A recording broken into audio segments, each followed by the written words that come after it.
Thompson heaving one down the sideline, and he's got Kazmeir over the top. Big down the sideline. Touchdown. His signature move and his signature performance. Allen, big ball one more time. 58 yards this time. You're listening to the Bruin Bible. This is your host, Will Decker, bringing you UCLA football content all throughout the year for LA Football Network. What is up, Bruin Bible listeners? This is your host, Will Decker. We've got a very special sponsor to lead us off. We got BetOnline. BetOnline remains your number one source for all your baseball betting needs this season as it is officially opening day. Get analysis of every play, prop, and point at BetOnline. You'll find the latest odds, bracket contests, team matchups, and game trends at BetOnline as a whole. BetOnline is your baseball, basketball, football headquarters this season. Head to our website today and use our mobile device to sign up and receive your 50% welcome bonus on your first deposit. Be sure to use your promo code, BELIEVE, to receive your bonus pay. BetOnline, where the game starts. Now to the Bruin Bible. What is up, Bruin Bible listeners? This is your host, Will Decker. We are lucky again to be joined by my guy, Tracy McDannald, coming back. He was at UCLA football practice yesterday. I was once again unable to attend, unfortunately, due to being in the office. So I'm lucky to have a man with boots on the ground. He's my guy, Tracy McDannald, noted Cardinals fan, noted Angels fan, as we were just talking about before. How are you feeling, man, and how are you enjoying the start to this MLB season, especially with the pitch clock and shift elimination as a whole? I actually like the pitch clock. You know, I like the breezy kind of games. I mean, I understand why they did it. I don't necessarily care for the way the Angels and Cardinals kind of started this season, but that's neither here nor there. No, totally agree. I saw Ohtani pitch like a complete game shutout, or he went 7 innings, and it was like a 2-hour game. Yeah, pitch clock. I mean, it's been unbelievable, the turnaround. For my short attention span, it's kind of allowed me to get back into watching baseball a little bit more on television. So I've really enjoyed it. But that's neither here nor there, man. We are talking about our Bruins. You were at practice. I like to start at kind of the top with the most important positions. Our fans are clamoring to know what's going on with the quarterback battle. And to your credit, last week, you were saying Dante was the most impressive quarterback on the field from Tuesday and Thursday. We saw a lot of that at the Saturday open practice that I was at with my buddy Jamal Madney. How has he trended on Tuesday, and is there a better quarterback that you saw in practice on that day than Dante or Garbers? So Tuesday's practice was a bit more low-key. It felt like the periods were a bit shorter than normal. The most competitive periods, that usually that 20th period and that 18th period toward the end, they didn't go, like, for instance, some of the last couple practices, they've, backed them up a little bit, like let them try to go like 70 yards down the field and that sort of stuff. In this case, it was strictly 3 plays and you're done. They weren't really, moving the chains on first down and all that. But the most interesting part about those last 2 periods was only Dante Moore and Ethan Garbers took the field in those 11-on-11 sessions. The last that we saw of Collin, Schlee, and Justin Martin were in an earlier 11-on-11, but it was, again, just, 1 series apiece. So it's always tough to figure out, okay, what's reality and what's just them scripting practice the way they do. But I think when you look into that, it's a little bit tough to say otherwise that, Dante and Garbers are 1 and 2 in whatever order. Yeah, no, that's a very encouraging sign for the camp that wants Dante to start, because it looks like we knew those guys were the 2 guys kind of gunning for it, but just seeing Chip kind of come to that conclusion as well, being like, hey, these are the 2 guys that are battling for number 1 reps, and it's going to just end the practice with those 2 guys going out there. So loved what I saw. You were able to kind of see some of those drills. Was Garbers a little bit better than Moore, or was it the other way around for those last few reps you were talking about? I mean, it was really kind of tough to say because, again, they weren't really given much to do as far as, stringing together a drive. You still saw some of that same stuff from Dante, where he had 1 pass where he looked off a defender and it was between a window of 3 defenders. He hit Jaden Marshall, no look, And you're just like, where did that come from? And he does it so effortlessly, you know. And then there were other instances where, you know, he just made a smarter play where, you know, he'll throw the ball away and do it kind of nonchalantly. And you wonder, okay, did he, you know, just miss his guy, or was that on purpose? And so he has a very, you know, calm presence about him. He doesn't, you know, get rattled too much, at least from what we've seen, especially with the way the offensive line is right now, the depth there, where the pocket is collapsing a little bit more. He hasn't really rushed anything. So I think that's the biggest compliment coming out of that last practice. Man, it's so encouraging to hear what Dante is doing, man, just as a young 17-year-old, making those throws, using the different arm angles. It's clear that he was inspired by the generation of Patrick Mahomes' and Josh Allen's moving forward. Outside of Dante's impressive day, and it sounds like he's strung together about 4 straight practices where he's either neck and neck with Garbers or he's the number 1 quarterback. Who are some of the offensive skill players that impressed at Tuesday's practice? I know you mentioned Jaden Marshall catching a touchdown. Anybody else stand out to you? I mean, TJ Harden had some nice runs. There was an entire period dedicated to just, you know, handing the ball off. So we saw a little bit more of TJ. You know, he had a nice burst up the middle. Carson Steele had a nice one to his right. So, you know, it seems like they're, you know, keying in on that a little bit more. We'll see how much more of that we see come Thursday's practice. But I thought those two really had some moments there in that one period specifically.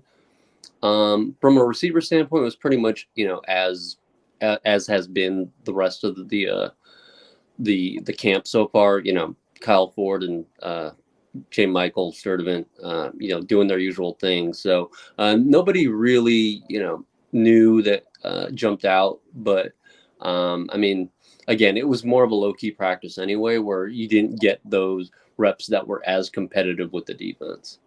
Gotcha. Yeah. Offensive line. It was a huge struggle at the Saturday practice I was at. I know Holstege was out for Saturday, as well as Garrett DeGiorgio. Is DeGiorgio and Holstege back yet? I haven't heard any of the rumors going around. No. So we saw Holstege kind of take the field a little bit for some individual stuff. And then he went, you know, right back into the weight room and with the rest of the inactive players for the rest of practice. Same thing with DeGiorgio. I mean, they don't seem to be, you know, moving around to the point where you're concerned. And Chip Kelly said of both of them, you know, they weren't anything long-term. But there was another offensive lineman who, you know, wasn't able to practice. Caleb Walker was the latest one. Okay. And then Saturday, I don't know if you noticed, but Noah Puleali'i, a reserve lineman, he was his arm was in a sling.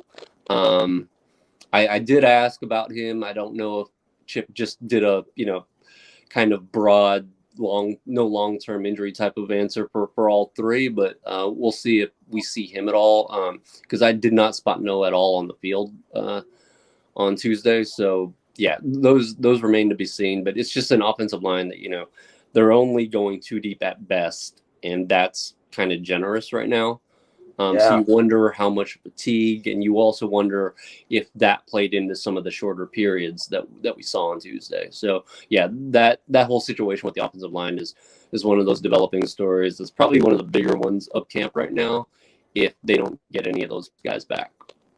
Yeah, and you just want to assume that with how successful Chip has been in the transfer portal, getting guys like Latu, getting guys like Charbonnet, big name players. You know, we got Raekwon O'Neal last year. Kadir Count is on the way. I'm a little worried about the jump with him because Old Dominion to the Pac-12, I think, is a huge jump for that in general. Tell me about if you think Chip is willing to add some more linemen, given how thin the line is, you know, evaluated at this point in time. Yeah, you know, they're definitely already targeting the right guard from Wyoming in the portal. So, I mean, I think it's pretty clear that they have to target some offensive linemen, and I think they will. It's just, you know, right now it's a numbers game that doesn't favor them. So yeah, we'll see what happens with that, but that's definitely one area where if you were talking about immediate needs through the portal, that and the portal closes April 30th. So, you know, they've got a little bit of a window here, and they got to get going if they're going to add anybody. Yeah, totally agree. Would love to see some linemen added for UCLA. Knowing Chip is one of the best in the country at adding some transfer talents to the pool that he has with the UCLA Bruins. Defense. Let's talk about the defense. Just a quick update with them. Front seven, I think, has a chance to be the best under the Chip Kelly era. Given the return of Olatu, a guy that is one of the front runners for Defensive Player of the Year within the Pac-12. I've really been impressed with Toya and Keanu Williams. Keanu Williams, the new defensive tackle transfer from Oregon. You got the Murphy twins coming back. Heimlicher is like a depth piece they added as a defensive end. And then the linebacking unit, we talked about it last week.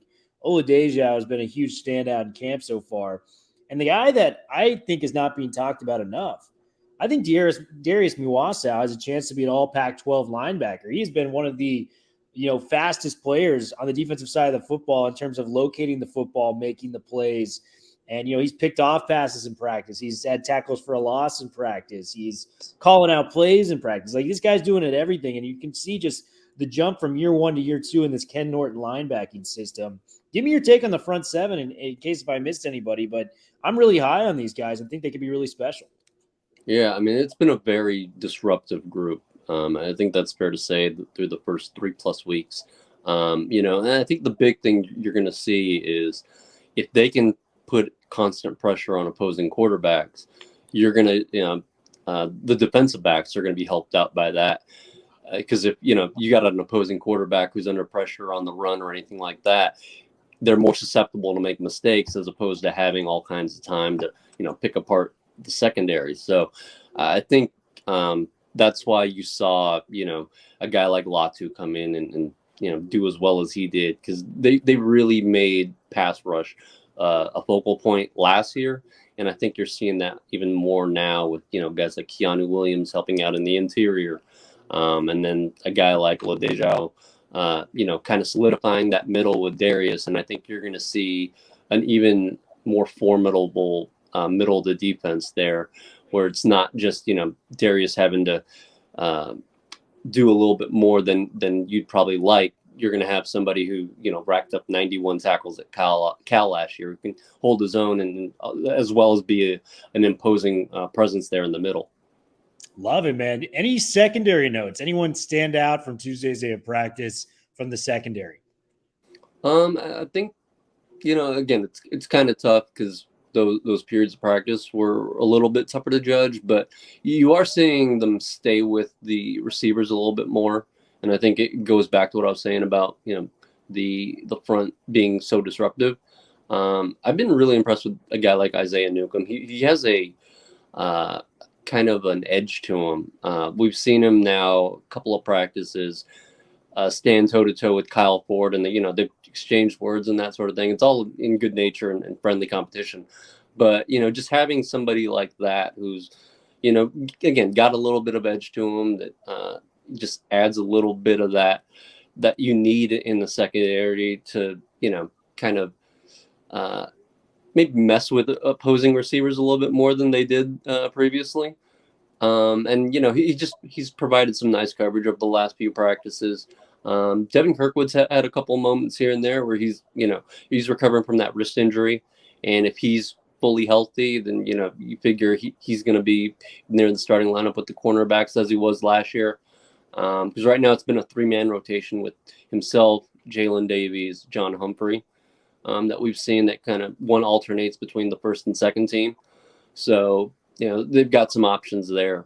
And then obviously they're still waiting on a guy like Jordan Anderson to come in from Bowling Green. Is up, Bruin Bible listeners. We have another advertisement for you. We are so lucky to be sponsored by the great people at Athletic Greens.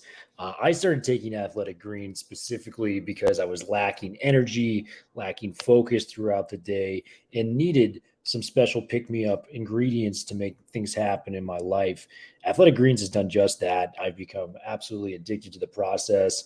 It has over 75 high-quality vitamins, minerals, whole food source ingredients, probiotics, adaptogens to make your life easier by doing this during the day. I like to take it to start my mornings off. I like to do it before a workout. Makes you feel energized, focused, and just have a lot more energy throughout the day than I typically expected. But right now it's the time to reclaim your health and arm your immune system with convenient daily nutrition. It's just one scoop in a cup of water every single day. That's it. No need for a million different pills and supplements to look out for your health. To make it easy, Athletic Greens is going to give you a free 1-year supply of immune-supporting vitamin D and 5 free travel packs with your first purchase. All you have to do is visit athleticgreens.com/LAFB. Again, that is athleticgreens.com/LAFB to take ownership over your health and pick up the ultimate daily nutritional insurance. Athletic Greens, a game changer when it comes to your health and your focus and your mindset. That's going to be really exciting. I'm going to kind of put you on the spot here with a couple questions. First, but before I get to that, I know you are meeting with, the coaches and, the players that are being interviewed after practice. Have you gotten to talk to D'Anton Lynn, and have you talked to some of the players about how they're reacting to the new defensive coordinator being in the building for UCLA? Yeah, D'Anton Lynn, he met with the media, I want to say, after the third. That's I want nice, to say maybe during. Jerry never did that. Jerry Azanero was not. Yeah, that's what I heard. Yeah. And yeah. But he did. I want to say it was maybe the third week of practice. From what we've gathered from the players and D'Anton hasn't been too open with sharing exactly what kind of wrinkles he's bringing in, but a lot of it's a lot of the same, that base 4-2-5, and he's just putting his touch on it, and they're still installing and that sort of thing. So we haven't even really seen exactly what this defense is going to look like. I tried to ask him, to pull back the curtain a little bit and give us an idea of what it would, what a defense under his direction looks like when everything's fully installed. And, he mentioned, your basic stuff about a sound defense and that sort of thing. But from what Chip said and what some of the players have said, he just brings a fresh perspective, new ideas to it.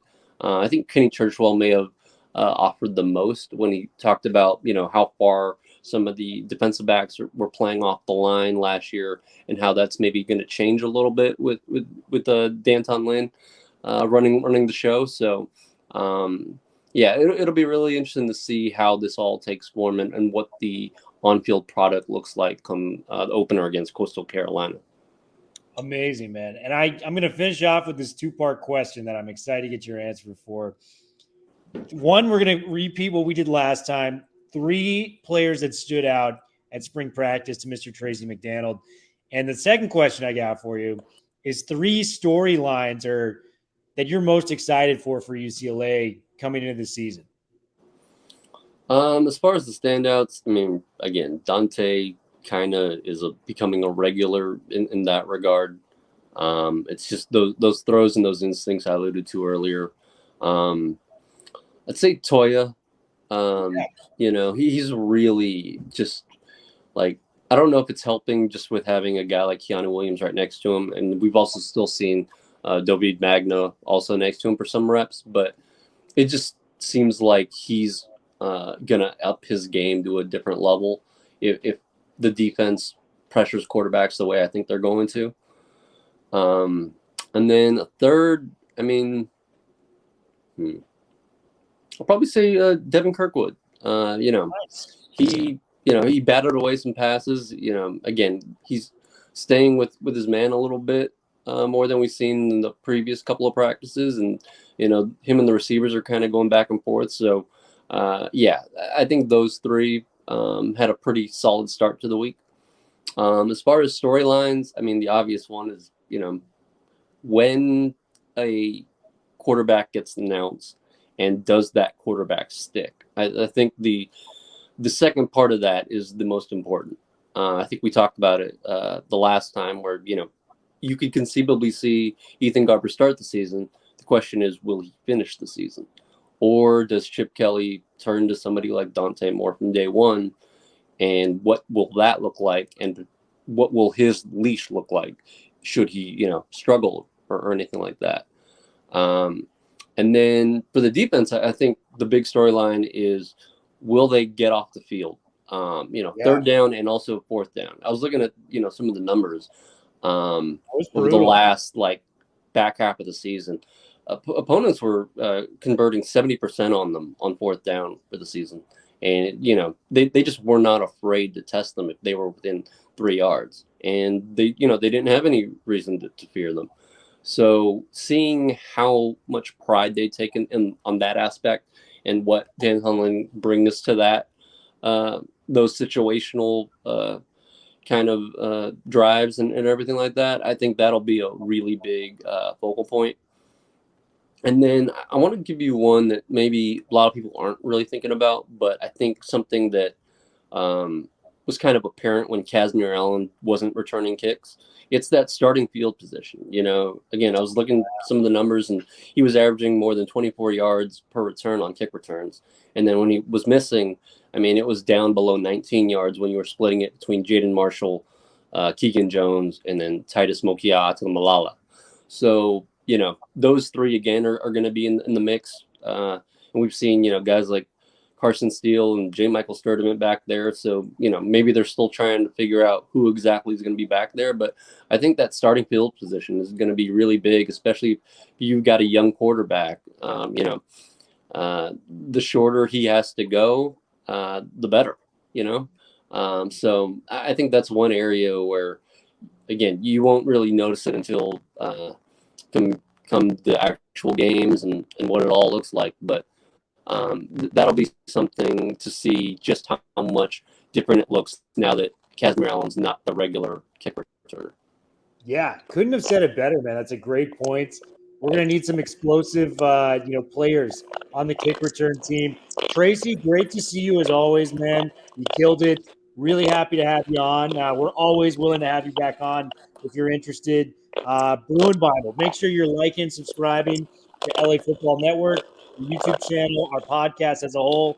Big things are coming this year, guys. Make sure you're tuning in and have you guys have a safe night. Take it easy.